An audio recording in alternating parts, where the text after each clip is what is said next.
What could possibly drive people to extreme ideologies? In the early 1900s, many countries were feeling the strain of the global depression. Some countries were strong enough to get out of this financial stress, but other countries, like Germany, only sunk deeper into depression. Desperate for any improvements, these people began to elect very strong, extremist parties to lead their countries out of poverty. For example, Italy elected a fascist leader named Benito Mussolini in 1922. Japan also became a fascist government. Perhaps the most famous of all these leaders is Adolf Hitler of Germany, who founded fascism on the principles of totalitarianism.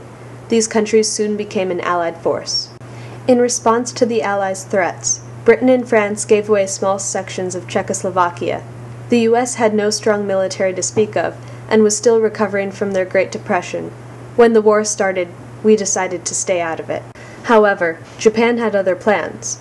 On December 7, 1941, the Japanese military bombed the U.S. naval base, Pearl Harbor in Hawaii.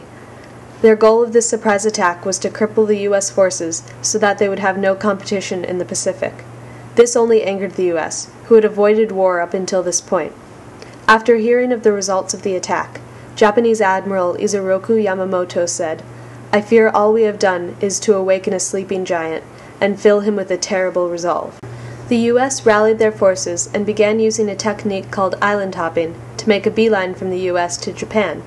In early August, the U.S. dropped atomic bombs on Hiroshima and Nagasaki. The Japanese soon surrendered, and we had ended World War II. But at what cost?